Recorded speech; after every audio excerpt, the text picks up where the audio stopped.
Dekat ke sini, Lik. Lik, dekat. Dekat. Dekat tuh nanti kursi. Assalamualaikum warahmatullahi wabarakatuh dan selamat pagi semuanya. Waalaikumsalam warahmatullahi wabarakatuh. Pagi. Luar biasa. Perkenalkan kami dari kelompok 5 yang beranggotakan saya Awang dan Dino. Nah, kami di sini akan mempresentasikan materi kami yang berjudulkan pelanggaran hak dan pengingkaran kewajiban warga negara yang bertentangan dengan Undang-Undang Dasar Negara Republik Indonesia tahun 1945. Nah, kita mulai. Oke, yang pertama, sebelum kita mengetahui lebih itu pelanggaran hak, kita harus tahu dulu apa itu hak. Hak merupakan kekuasaan seseorang untuk mendapatkan atau melakukan sesuatu yang seharusnya dia lakukan atau dia dapatkan. Lalu selanjutnya.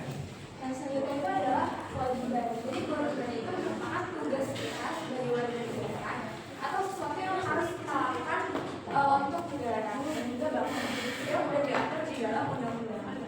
Terus selanjutnya adalah warga negara. Jadi warga negara itu adalah sekelompok orang yang memiliki status resmi atau kedudukan resmi menjadi anggota dari suatu negara tersebut. Misalnya warga negara Indonesia. Berarti orang tersebut memiliki status yang resmi sebagai penduduk atau warga negara di Indonesia. Dari pengertian tadi kita menunjukkan bahwa arti dari hak warga negara adalah hak dari seorang warga dari suatu negara untuk mendapatkan atau melakukan sesuatu itu bisa disebut juga dengan kewenangan atau kekuasaan. Lalu kalau kewajiban negara. Lalu kalau kewajiban sendiri berarti tugas yang harus dilakukan oleh seorang warga negara itu negara dan juga bangsa. Lalu untuk warga negara sendiri merupakan penduduk yang memiliki status resmi sebagai warga negara atau warga dari suatu negara tersebut. Kan tadi awal sudah jelasin tentang hak. Hak itu kan kewenangan atau suatu kekuasaan untuk melakukan sesuatu yang dimiliki oleh setiap warga negara. Nah, hak-hak tersebut itu sudah dijamin di dalam Undang-Undang Dasar Negara Republik Indonesia tahun 1945 yang menjamin bahwa setiap warga negara mendapat haknya sebagaimana mestinya.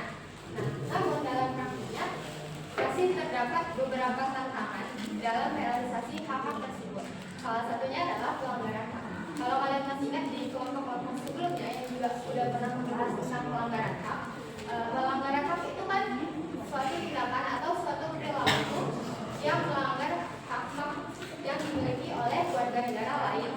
Akibatnya warga negara tersebut tidak memperoleh haknya sebagaimana mestinya. Dan pelanggaran hak ini juga bisa berdampak serius karena tidak hanya mengabaikan hak orang lain, tetapi bisa merusak tatanan kehidupan bermasyarakat. Selanjutnya kita lanjut ke pemeriksaan kewajiban. Jadi apa sih pemeriksaan kewajiban itu? Pemeriksaan kewajiban itu suatu tindakan atau perilaku seorang atau kelompok yang melanggar atau tidak benar kewajiban yang harusnya ia penuhi. Misalkan kewajiban itu bersifat mutlak dan wajib dilakukan oleh semua orang. Karena pada dasarnya manusia itu melakukan sesuatu untuk memperoleh sesuatu dalam kasus ini kita ingin kehidupan yang tertib dan tenang. Itu diciptakannya kewajiban sebagai warga negara agar kita memperoleh kehidupan yang tertib. Dan karena kewajiban itu dibuat dengan tujuan yang baik. Ketika kewajiban itu dilanggar, maka akan timbul dampak negatif yang banyak. Contohnya misal kewajiban yang dilanggar itu berhubungan dengan hukum, melaksanakan menerima konsekuensi, dan juga berdampak pada kerugian ekonomi. Kewajiban yang dilanggar berhubungan dengan keuangan seperti kewajiban membayar pajak, itu akan berdampak pada ekonomi di Indonesia. Karena kewajiban itu erat hubungannya dengan kepercayaan. Ketika seseorang diberikan kepercayaan untuk melakukan dan mentaati suatu kewajiban tapi tidak dilaksanakan, maksudnya adalah timbullah rasa ketidakpercayaan dan pada akhirnya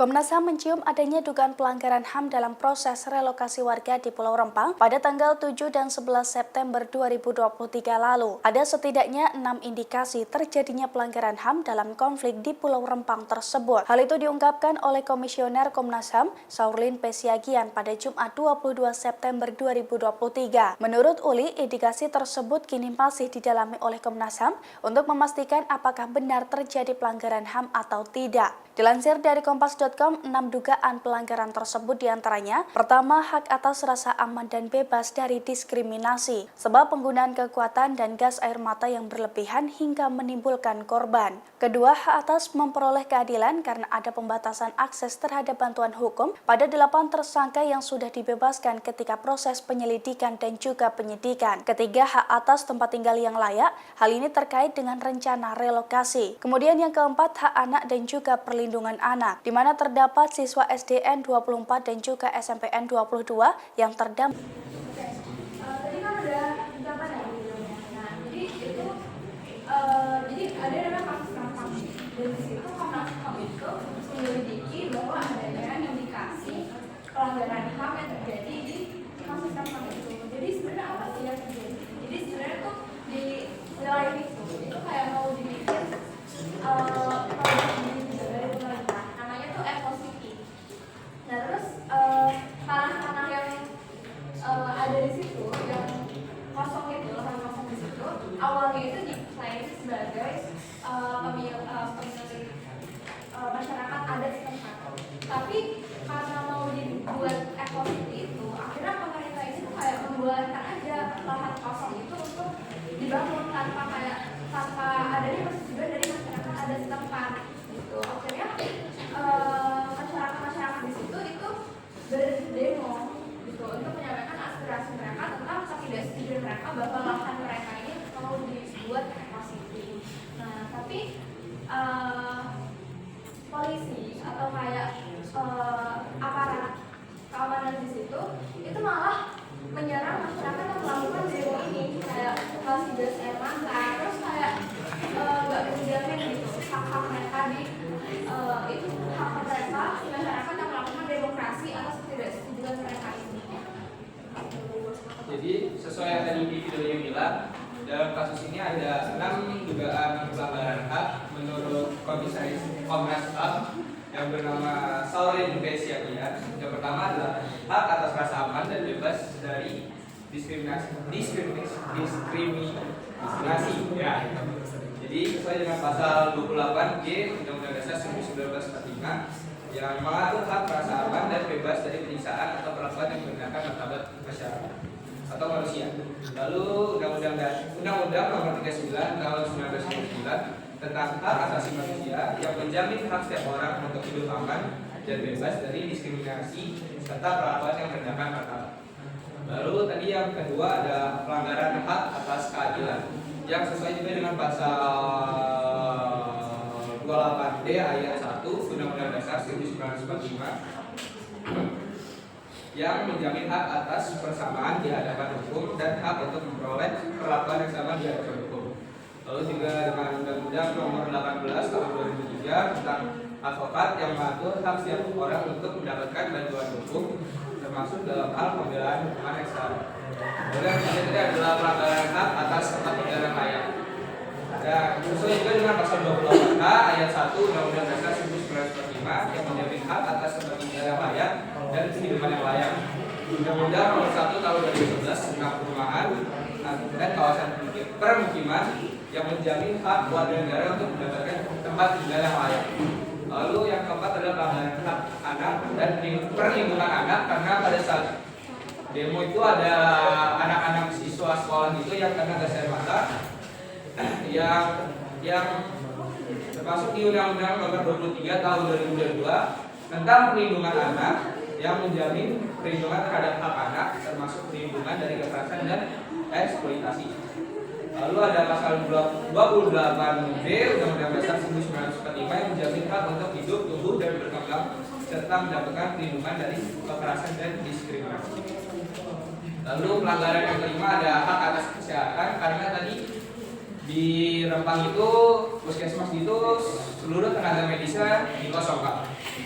yang sudah tercantum di pasal 28H ayat 1 Undang-Undang Dasar 1945 yang menjamin hak atas pelayanan kesehatan yang layak. Undang-Undang Nomor 36 Tahun 2009 tentang kesehatan yang menjamin hak setiap orang untuk mendapatkan pelayanan kesehatan yang sesuai dengan standar yang baik. Yang keenam tadi adalah hak atas perlindungan terhadap masyarakat adat, karena di Rempang itu sudah lama menjadi kawasan pemukiman adat Melayu tadi kan yang dijelaskan di video. Pasal 18B ayat 2 Undang-Undang Dasar 1945 yang menyatakan mengakui dan menghormati hak-hak masyarakat adat dan pemerintahan lokal mereka. Lalu Undang-Undang Nomor 6 Tahun 2014 tentang desa yang mengakui hak-hak masyarakat adat di dalam kebijakan pembangunan desa. Ini kan awal tadi udah jelasin ya soal haknya, yang mana yang harusnya para warga negara di situ atau masyarakat di situ dapatkan, tapi nggak dapatkan semata-mata karena mereka bebas berpendapat atau menyampaikan aspirasi mereka tentang ketidaksetujuan mereka.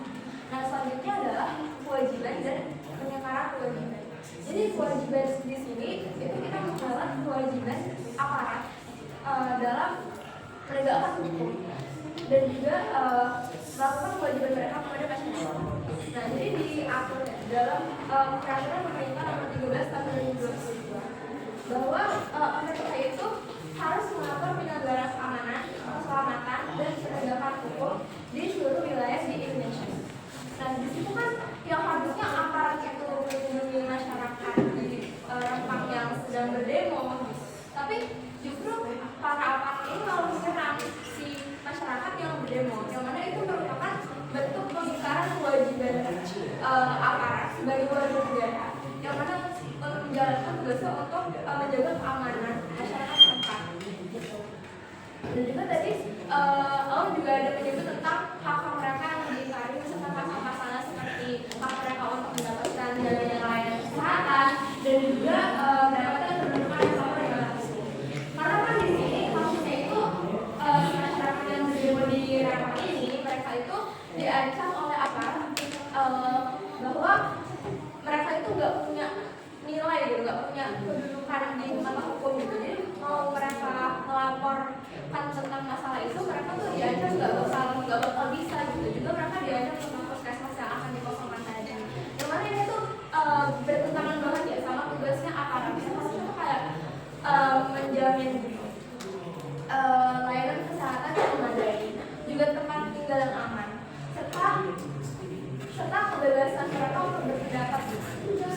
Jadi itu sih kebanyakan pengingkaran kewajiban di kasus Rempang ini, kebanyakan ya, bahkan hampir semua itu adalah pengingkaran yang dilakukan oleh aparat. Pengadilan Umum menemukan sejumlah pelanggaran dalam pelaksanaan Pilkada serentak yang berlangsung 27 November 2024. Pelanggaran didominasi laporan politik uang. Ketua Bawaslu bilang laporan datang dari masyarakat tentang adanya pelanggaran pelaksanaan pilkada berupa politik uang. Laporan diterima sejak malam sebelum pemungutan suara. Laporan ini akan diproses dalam beberapa hari ke depan. Di video tadi dijelaskan bahwa di pemilu kemarin itu ada terjadi beberapa kasus money politik atau politik uang dan dilakukan oleh beberapa paslon. Nah, sebetulnya dalam konteks pemilu ada beberapa hak yang harus didapatkan, seperti yang pertama hak paslonnya yaitu untuk mendapatkan kesempatan yang sama dalam pemilu, seperti melakukan kampanye yang setara, yang pada saat kampanye itu melakukan beritahu warga tentang visi mereka, tentang misi mereka dan lain-lain, yang sudah diatur dalam Undang-Undang Nomor 7 Tahun 2017 tentang pemilihan umum. Itu paslon berhak memperoleh perlakuan yang adil dan setara dalam mengakses berbagai media untuk melakukan visi-misi serta program-program mereka kepada masyarakat. Dan juga ada hak rakyatnya untuk memilih paslon yang mereka mau secara jujur dan adil dan mendapatkan informasi yang sesuai fakta dan jujur, yang juga disebutkan dalam Undang-Undang Nomor 7 Tahun 2017 tersebut tentang pemilihan umum. Nah, di kasus ini ada beberapa pelanggaran hak yang terjadi, seperti yang pertama pelanggaran hak warga untuk memilih secara adil dan jujur, dan tanpa tekanan atau paksaan dari luar, dikarenakan adanya tadi tekanan dari paslon dengan memberikan sogokan uang. Jadi para kewajibannya sendiri itu, jadi berdasarkan Undang-Undang Nomor 7 Tahun 2017 tentang Pemilu. Di sini itu ditegaskan bahwa pemilu itu harus dilaksanakan berdasarkan asas langsung, umum, bebas, transparan, jujur, dan adil.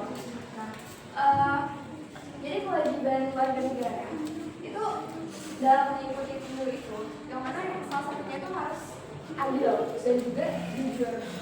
Jadi perintahannya sendiri itu kan di sini dia melakukan money politics ya, atau politik uang, yang mana itu sangat bertentangan dengan asas-asas kejujuran dan keadilan.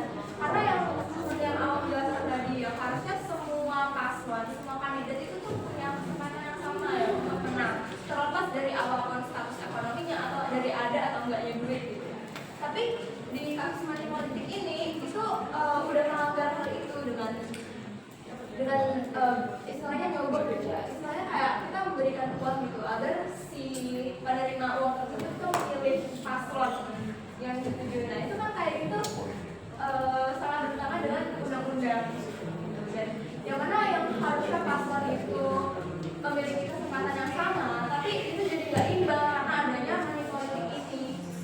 Terus juga pemilunya jadinya terselenggarakan secara nggak adil. Saudara, pekerja proyek Istana Negara Tampak Siring Gianyar Bali memilih kabur karena tak dibayar mandor. Para pekerja ini kebingungan karena tak memiliki uang saat hendak pulang dan mengadukan nasibnya ke Polsek Tampak Siring. Pekerja proyek pembangunan Istana Negara Tampak Siring di Gianyar Bali mendatangi Polsek Tampak Siring. Kedatangannya untuk mengadukan nasib mereka selama bekerja di proyek tersebut. Namun hingga saat ini belum juga dibayarkan oleh mandor. Belasan Dari video itu bisa diambil cerita kalau para pekerja proyek Istana Tampak Siring ini tidak diberi upah oleh sang mandor, padahal mereka sudah bekerja selama 2 minggu dan mereka memutuskan untuk kabur dan mau pulang kampung. Nah, kasus ini itu merupakan contoh pelanggaran hak dan aku mau tanya, menurut kalian siapa yang melanggar hak dan alasannya? Perkenalkan, saya Imajina dari Kominfo. Jadi yang melakukan pelanggaran hak adalah si mandornya, karena yang seharusnya mandornya itu memberikan hak kepada si pekerja tapi tidak memberikan gaji si mandornya.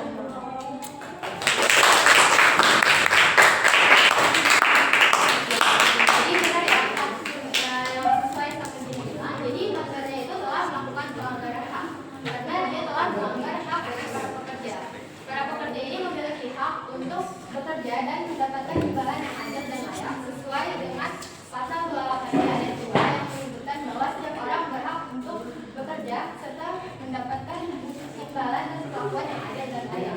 Tapi dalam kasus ini kan para pekerja itu nggak mendapat upah, padahal mereka sudah bekerja selama 2 minggu, yang berarti mereka tidak mendapat hak yang sebagaimana mestinya, sehingga bisa disimpulkan bahwa si mandor tersebut telah melakukan pelanggaran hak karena dia telah melanggar hak dari para pekerja proyek itu.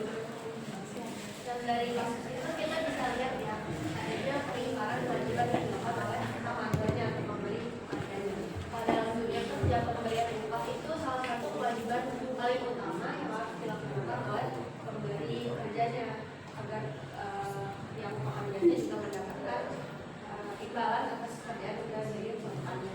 Ini sebenarnya sudah ada di undang-undang di pasal 8 Undang-Undang Nomor 13 Tahun 2003 yang menyatakan bahwa setiap pekerja itu berhak mendapatkan penghasilan yang memenuhi kehidupan yang layak. Tapi di sini pekerjanya menjadi korban atas penghinaan kewajiban mandornya, dan di mana mereka akan menerima dampak negatif, terutama dalam hal finansial. Ketika mereka tidak menerima upah, mereka akan kesulitan memenuhi kebutuhan dasar, kehilangan motivasi pekerjaan, dan pada akhirnya terjadi kasus mereka akan memilih untuk meninggalkan pekerjaannya. Selanjutnya kita kasus terakhir. sakit dengan mengklaim tagihan BPJS hingga miliaran rupiah padahal tidak ada pasien. Hal itu diungkapkan oleh Direktur Utama BPJS Kesehatan Ali Gufron Mukti dalam konferensi pers pelayanan JKN saat libur Lebaran 2023 di Jakarta, Kamis 6 April 2023. Ali Gufron mengatakan bahwa pihaknya akan menindak tegas pihak rumah sakit yang melakukan fraud demi klaim. Sikap tegas tersebut yakni memutus kerjasama pelayanan pasien JKN di rumah sakit terkait. Hal itu dari video itu kan bisa disimpulkan kalau ada beberapa rumah sakit yang membuat tagihan palsu yang mencapai miliaran rupiah. Jadi rumah sakit tersebut membuat pasien palsu biar tagihan ke BPJS itu semakin mahal. Karena sistem kerja antara BPJS dengan rumah sakit itu kayak rumah sakit itu ngasih tagihan pasien ke BPJS, kemudian BPJS bakal bayar tagihan tersebut. Sementara dana BPJS itu didapat dari iuran masyarakat yang sesuai dengan golongan mereka kayak golongan 1, golongan 2, golongan 3, dan juga subsidi pemerintah.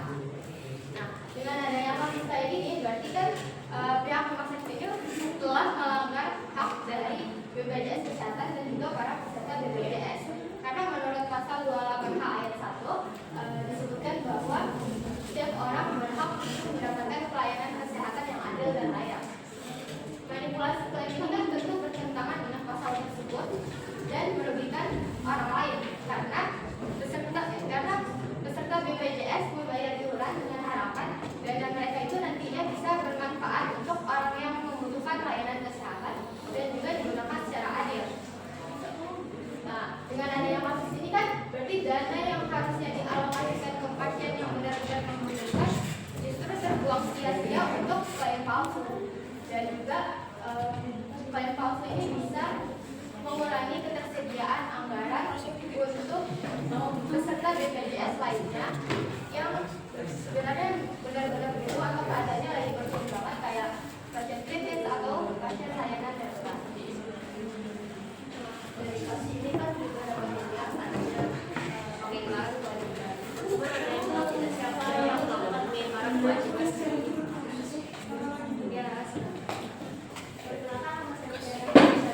Dari kelompok 8, menurut saya yang menjadi pelaku dari pengiklaran kewajiban itu adalah pihak rumah sakitnya sendiri. Benar ya kata-kata yang melakukan pengiklaran kewajiban ini adalah pihak rumah sakitnya. Karena pihak rumah sakitnya sebagai berlaku sebagai institusi kesehatan yang memberikan pelayanan yang jujur dan transparan, tapi malah dilanggar. Ini sebenarnya sudah ada pasalnya juga di Undang-Undang Nomor 36 Tahun 2009 tentang masyarakat di pasal 63 ayat 1 yang menyebutkan bahwa setiap orang atau pihak yang dengan sengaja atau melakukan kelalaian memberikan pelayanan kesehatan tidak sesuai dengan standar akan bisa diberikan sanksi. Kewajiban yang harusnya dilakukan pihak kesehatan ini kan memberikan pelayanan kesehatan yang sesuai dengan kebutuhan. Dengan dilanggarnya kewajiban tersebut, ini bisa memberikan dampak negatif terutama bagi pihak BPJS yang mereka mengambil dana yang seharusnya dan tidak tepat, padahal dananya bisa diberikan kepada pihak yang lebih membutuhkan.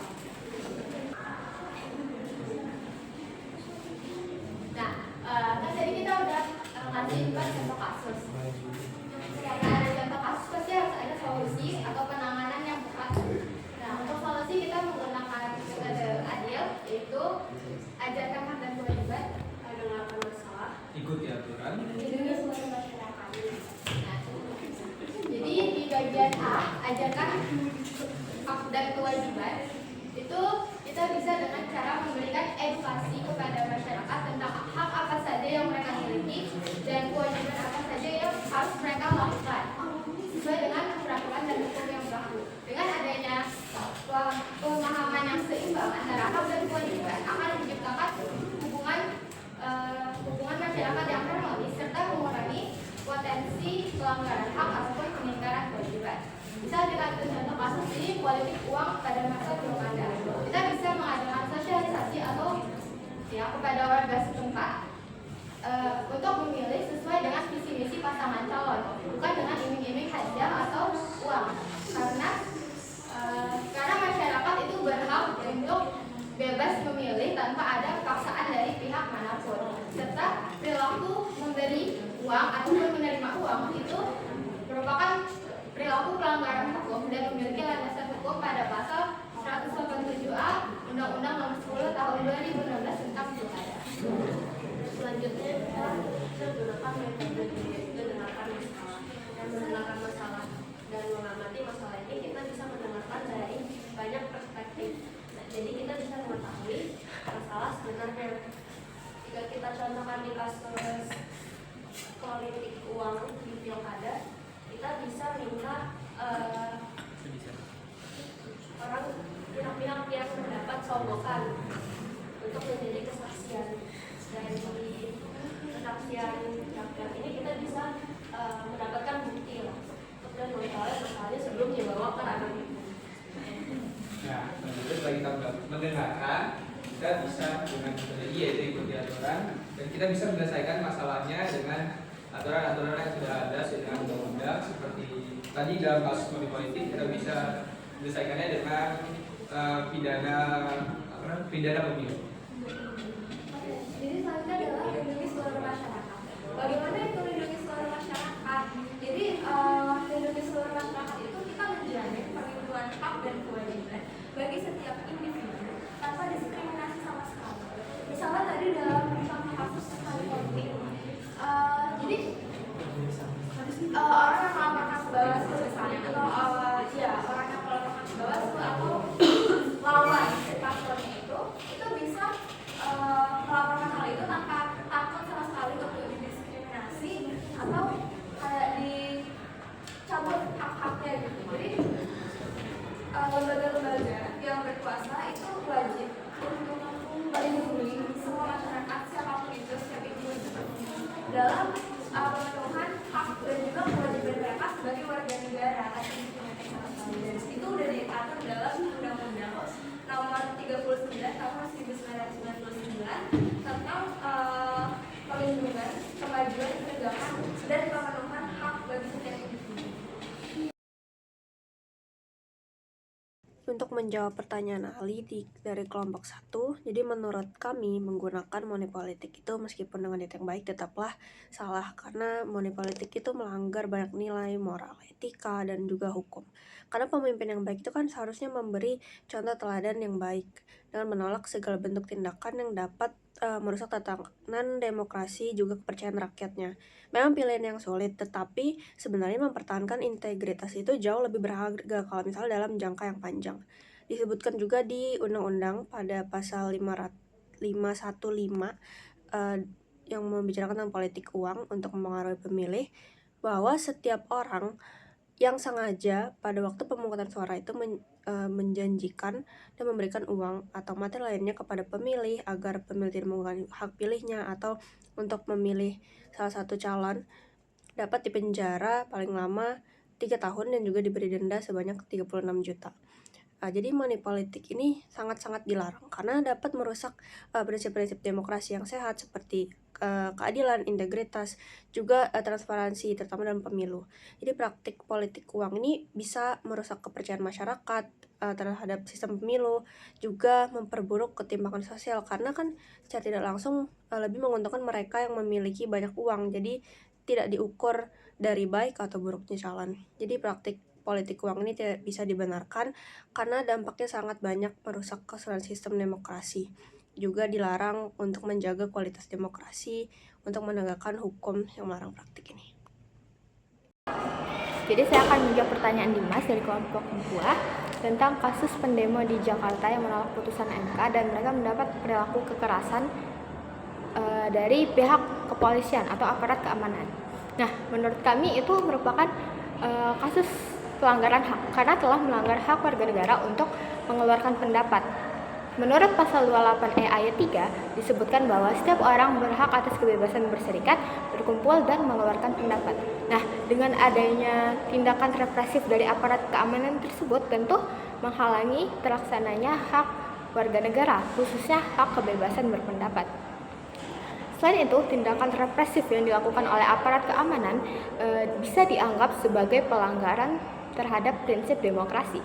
Prinsip dasar demokrasi adalah kedaulatan rakyat, yang dimana pemerintah dijalankan sesuai dengan kehendak masyarakat mayoritas dan tetap menghargai hak minoritas masyarakat, sehingga memungkinkan masyarakat atau rakyat menyuarakan aspirasi atau pendapatnya tanpa rasa takut.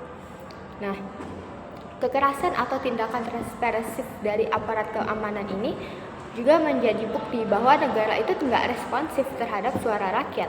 Padahal seharusnya pemerintah itu sadar dan menjadikan demonstrasi itu sebagai bahan evaluasi atas kebijakan yang ditolak oleh masyarakat.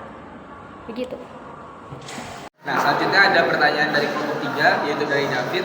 Yang pertanyaan kalian bisa lihat di layar. Inti dari pertanyaannya adalah apakah kalian setuju jika orang yang melanggar itu dapat hukuman yang dikatakan keras, seperti contohnya jika koruptor yang dimiskinkan seluruh hartanya karena berbuat korupsi. Jadi menurut kami sesuai yang contoh David itu disebutkan itu sangat pantas ya hukumannya, karena koruptor tersebut sudah mengkorupsi uang-uang atau dana-dana yang seharusnya sudah bisa digunakan negara untuk pembangunan negeri ini, tapi malah digunakan koruptor tersebut untuk kepentingannya pribadi. Jadi saya akan menjawab pertanyaan selanjutnya dari kelompok 4. Menurut kami solusinya adalah dengan memberikan perlindungan hukum kepada masyarakat kecil, khususnya pekerja, agar mereka tidak menjadi korban dari penyalahgunaan kekuasaan oleh pihak yang berwenang. Dan itu bisa dilakukan dengan cara memberikan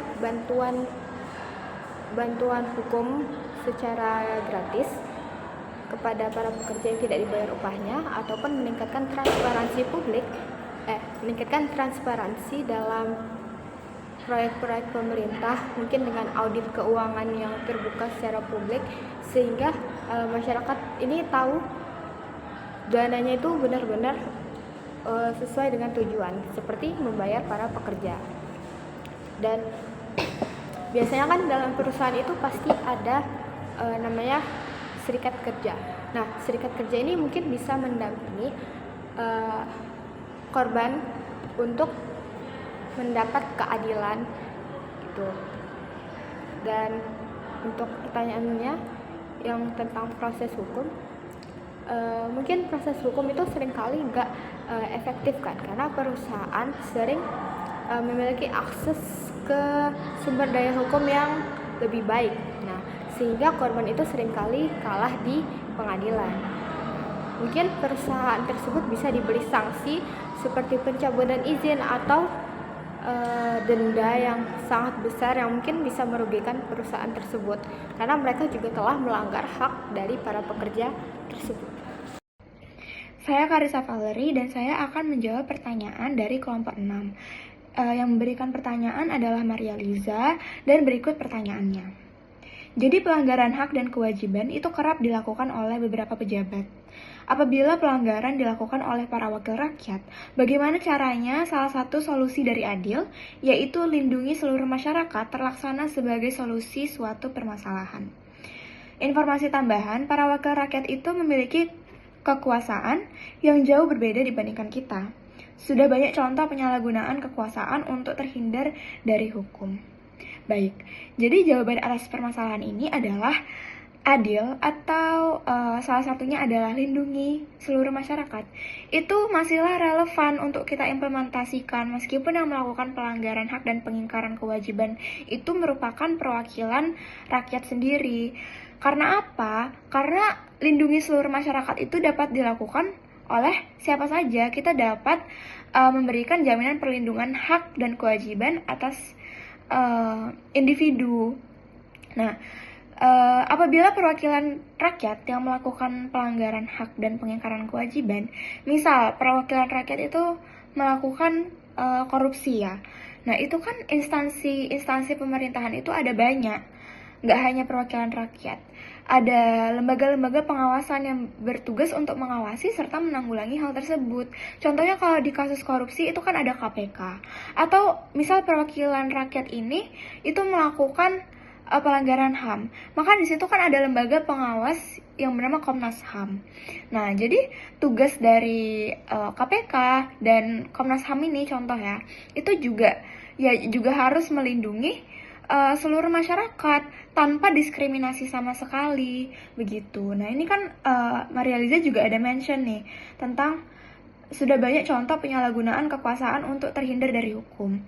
Nah, ya lindungi masyarakat ini justru akan sangat relevan karena dengan kita melindungi setiap individu tanpa diskriminasi sama sekali, maka terlepas dari bagaimanapun kekuasaan mereka, seberapa besar kekuasaan mereka, atau seberapa besar kekayaan mereka misal, ya itu tidak akan menjadi faktor pembeda sama sekali begitu, karena tidak boleh adanya diskriminasi dan setiap individu akan haruslah dilindungi begitu.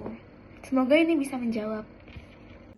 Oke, jadi untuk menjawab pertanyaan dari kelompok 7 yang ditanyakan oleh Irva Gina, jadi menurut kami alasan utama itu yang pasti ada minimnya pendidikan politik, karena masih banyak masyarakat yang tidak mengerti tentang hakikat demokrasi, bahwa suara mereka itu seharusnya murni berdasarkan keyakinan, bukan dari imbalan. Jadi membuat mereka tuh tidak memahami konsekuensi dari tindakan mereka itu sendiri. Selain itu, karena hal seperti ini sangat sering terjadi, masyarakat itu merasa tidak ada lagi pihak yang dapat dipercaya. Jadi merasa hal ini tuh hanya hal biasa yang seperti budaya tradisi. Dan dari sudut pandang pemberi, adanya persaingan politik yang ketat, jadi para calon ini menggunakan dan menghalalkan berbagai cara. Juga adanya budaya patronase, yaitu budaya politik patron klien, di mana kandidat itu memberikan uang dan barang dan mengharapkan timbal balik dari yang diberi barang ini. Nah, solusi untuk mengatasi hal ini, kita bisa mulai dari mengedukasi masyarakat tentang pendidikan politik untuk membangun kesadaran mereka tentang hak pilih dan dampak negatif politik uang terhadap demokrasi di masa depan. Bisa dikuatkan dengan nilai-nilai Pancasila yang harus diterapkan lebih banyak dalam kehidupan sehari-hari. Juga penegakan hukum yang lebih kuat dengan bantuan peran penegak hukum yang sangat dibutuhkan untuk menerapkan sanksi yang lebih tegas dan juga jelas. Penguatan nilai-nilai Pancasila juga sangat penting, memberikan pemahaman bahwa politik uang bertentangan dengan nilai-nilai Pancasila seperti keadilan sosial dan kejujuran. Nah, selanjutnya ada pertanyaan dari kelompok pendapat, yaitu dari Diva. Yang inti dari pertanyaannya adalah bagaimana dinasti politik memperburuk kesenjangan sosial ekonomi. Yang kedua, apakah negara sudah menjalankan kewajibannya dengan benar. Yang ketiga adalah apakah perlu ada kebijakan. Jadi jawabannya adalah yang pertama, kalau semisal terjadi dinasti politik, berarti sumber daya ekonomi dikuasai oleh para petinggi yang terdapat dalam dinasti politik tersebut. Akhirnya terjadi kesenjangan ekonomi yang semakin parah di Indonesia. Untuk menjawab yang pertanyaan kedua, menurut kami pemerintah belum menjalankan tugas mereka dengan sepenuhnya, karena negara masih kurang tegas. Menurut saya negara masih kurang tegas dalam mencegah monopoli dan memastikan distribusi kejayaan dengan baik. Yang ketiga, perlulah kebijakan yang baru. Menurut kita juga itu merupakan perlu, karena kebijakan yang tegas untuk memecah monopoli lahan dan memastikan pemerataan ekonomi sangat diperlukan saat ini. Selanjutnya, saya akan menjawab pertanyaan dari kelompok 9. Yang memberikan pertanyaan adalah Trista, dan pertanyaannya merupakan, menurut kalian, mengapa kasus kecurangan klaim tagihan BPJS atau kecurangan lainnya seperti memberikan layanan medis yang tidak sesuai dengan kebutuhan atau melakukan overcharging dalam tagihan kepada peserta itu bisa terjadi? Kira-kira apa yang bisa kita lakukan sebagai warga negara untuk dapat mencegah terjadinya hal tersebut sehingga kita bisa mendapatkan hak yang seharusnya kita dapatkan? Baik, jadi pertama-tama pertanyaannya adalah, menurut kami mengapa kasus kecurangan klaim tagihan BPJS ini bisa terjadi? Nah, pertama-tama kita harus usut dulu kasusnya. Apakah para nakes di rumah sakit itu melakukan kecurangan tersebut? Kecurangan tersebut dilandaskan oleh mungkin kekeliruan secara tidak sengaja atau bahkan berlandaskan oleh kesengajaan.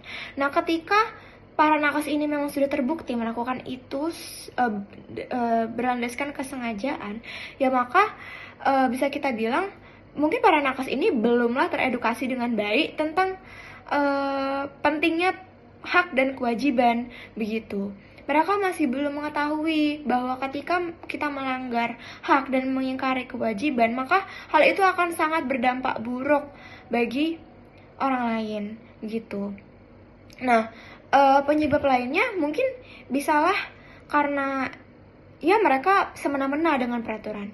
Mereka tidak mau mengikuti peraturan. Jadi meski mereka sudah teredukasi dengan baik, ya mereka memang hanya tidak mau mengikuti peraturan begitu. Nah, padahal kan kalau para nakes itu kan sudah disumpah ya. Misalnya nih seperti sumpah keperawatan. Di situ perawat bersumpah bahwa akan melaksanakan tugas sebaik-baiknya menurut undang-undang yang berlaku dengan penuh tanggung jawab dan kesungguhan. Nah, apabila ia melanggar hal ini ya maka dia melanggar sumpahnya sendiri, dan berarti dia merasa dia tidak perlu untuk mematuhi peraturan yang ada begitu. Padahal di peraturan Menteri Kesehatan Republik Indonesia sendiri itu pasien haruslah memperoleh layanan yang efektif dan efisien begitu. Nah, terus apa sih yang bisa kita lakukan gitu? Solusi apa yang bisa kita terapkan untuk hal ini?